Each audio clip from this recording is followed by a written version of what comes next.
Hey folks, welcome to another Triple T Thursday. For those just joining us, that's tools, tips, and talk, where we'll discuss info for the knife maker. In today's episode is episode number 52. I can't believe I've been doing these once a week for an entire year. So that's a big milestone, and I'm thrilled to be there. So here's to another year of Triple T's. So in today's video, I wanted to discuss knife designs, how to get your style, and just how to start out designing knives, because there's some traps and things that people fall into, and I want to help you avoid those. First thing is to start out with something that you can grind. Don't start with a really complex design that you won't be able to achieve with your skill level. I see guys all the time that the first thing they want to try is a sword. Okay, guys, don't do that. Start with something simple that you can achieve and progress from there. Because if you start with something super complex, you're going to get discouraged. It's not going to turn out the way you want. It's just don't do it. My next recommendation is don't go all gimmicky. I see a lot of knives today that have gut hooks and holes in them, and those are two things that I just look at and I don't get it. A gut hook is a very specific thing for skinning. And if you're not making a skinner, I don't understand why you're putting a gut hook on a knife. That's just me. Maybe people think they're cool, but when I see a gut hook on a knife, to me it just looks odd if it's not a skinner. So make a knife that makes sense. Don't just go for gimmicks. Same with holes in knives. Big holes in knives are just weird. They weaken the knife, and there's really no reason. Again, a skinner is a reason if you need that finger placement to get a good action on the knife as you're skinning a deer. But other than that, it's just gimmicky. Stick with a traditional knife when you're starting out. And if you want to develop your style, you got to start with the basics first. That's my opinion. Whether you're going to design on paper or on knife print, which I'm going to show you in a little bit, you got to cut out your designs and hold them in your hand. And not just cut them out on paper. My suggestion, cut out your design, put it on a piece of wood. Something that you can hold that has some volume in it. So you can tell, does it feel good in the hand? You will never know, and you don't want to wait until you finish the knife to realize, oh man, the handle's too short, or there's a hot spot right here, or it's just not functional, it doesn't feel nice. Always cut out your designs on a piece of wood or something that you can hold. I've done that so many times to realize, I got to change this, I got to change the angle. It's a lot cheaper to work in wood than it is to get to the end product and realize there's something goofy. You'll see my templates back here, I converted them to pieces of steel, and the reason I do that is just because then if I'm forging or something, I can hold it right up to the piece I'm forging. I don't have to worry about the paper template burning, which I've had before, or the piece of wood burning, or I used to use, and you've probably seen the wood templates, but when you start drawing around them, it kind of, they chip and stuff. So I've gone to metal templates. It's just easier. When it comes to style, I think when you're starting out, you don't really know what your style is. I think you'll look at some other makers or some makers that you will that inspire you. Some really important makers that have inspired me. I love Kyle Royer. I watch him all the time. Subscribe to his maker channel. Curtis Howland. I love some of the lines on his knives. And there's a few other makers that really inspire me, and that you'll see some of their designs in my knives, because I'll pick and choose designs from other makers. And honestly, that's what everybody does. There's very few unique knife designs these days. So take what you want from other makers and kind of make it your own. So now let's get into some design basics. And for that, I'm going to go up to the computer, take you guys up there, and we're going to do it on knife print.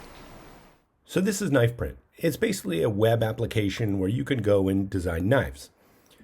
When you start, it'll just take you to the last design that you were working on. So here I was working on this knife for a previous Triple T. If you go over to projects, you can see your projects. And this is great because I use this to store all of the knives that I've designed.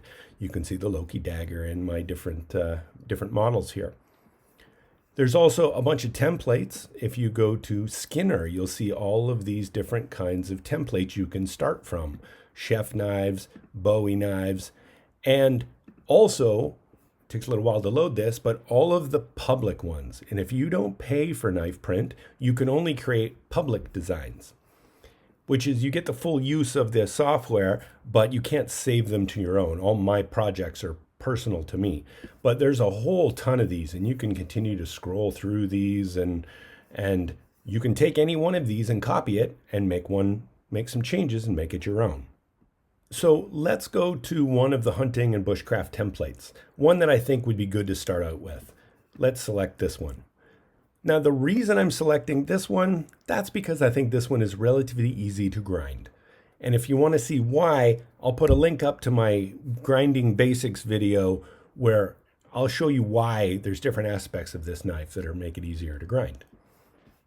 So just some things about knife print. There's some tools across the side. There's a move tool so you can move it around. There's a select tool where you can select the different nodes. There's a draw tool if you want to add things. There's a circle tool if you want to add things like pins, stuff like that. There is an eraser tool. There's also a measuring tool, which is very useful if you want to know the exact measure. How tall is my bevel? Okay, what is the distance between these pins, these pinholes? What is the length of my knife or the length of the blade? So this measure tool is quite useful. Another important feature here is the length and height widgets down here. This tells you the actual length of your knife, the real length. But the nice thing is you can actually go here and change it and say, I want it to be 9 inches. So now it's resized the whole knife, all the proportions to make this 9 inches long. And that's really good when you don't want to change your proportions. You don't want to drag every one of these. You just want to change the size a little bit. Because I've done this before. When I print it out, I'm like, oh, that's way smaller than I thought it was going to be. And you just make that bigger. So that's an important feature as well. And then you can zoom in on different parts of the knife and change it. So let's look at some of the pieces here. So the nodes of the knife are these little dots here. And there's different types of nodes. There's nodes that have no anchors here. There's nodes that have the same length anchor on either side. There's ones that have different anchors, things like that. If I change this, for example, this one, if I change it to ones with no handles, you'll see it's a straight line because there's no handles there. If I change it to one with dual handles, you notice the handles size the same on both sides. And then that lets you can change these around, and it lets you change the curves, or you can just delete it. So it's really good for forming shapes on your handles and your blades here. So I'm not going to go through every feature of knife print, but I encourage you to go try it out. They're not a sponsor. I just love to use it. I pay for it. And I think it's really good software. So I think you should go check it out. One thing to note, you can design all you want. To actually export the file as a PDF, you do need to pay for it. So I do pay for it. So I can download, which is probably the most important part, is to be able to download your designs in PDF form that you can then print on your printer and then go and cut out. So again, go try it out, see if you like it, then give them a subscription and pay for it. So I've got this design here. Let's zoom in a little bit. If I wanted to change, say, the tip and I wanted to take that drop point out, then I could do something like this. Okay, it looks more like a Nesmuk, but maybe it's a Tonto tip, something like that. You can move stuff around. It also has a great undo feature if you screw something up. So if you don't want to start from a template, there's other cool features of knife print. So what I'm going to do is actually use the trace image function. And then I'm going to pick an image, okay, which is one of my own images. So you could pick any knife that you like. This could be, like I said, someone that inspires you, whatever it is. And now you can just start tracing And you'll see what I'm going to do. I'm going to just trace the parts of the knife here. I'm going to do this quickly.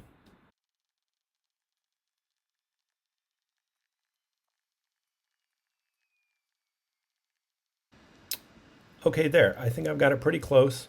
And I'm going to clear the background image. So there I have the design copied from a picture, and now I can go and modify it. I can do things like select these points. If I want to make it longer, I could do that. Lots of different changes if I want to modify the handle. So that's where you can go and make the design your own.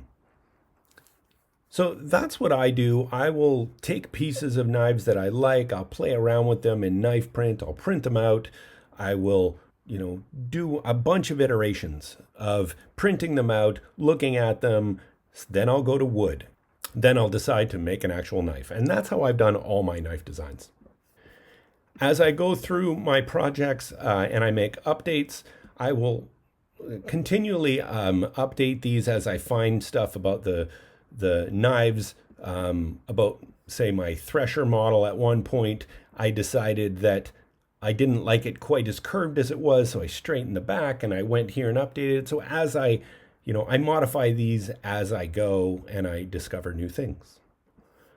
So guys, I think you should go and develop your own style, but that means really starting with looking at other makers that you admire, taking little bits and pieces, and doing what you can do with your skill level. And as you improve, start adding new and more features to them.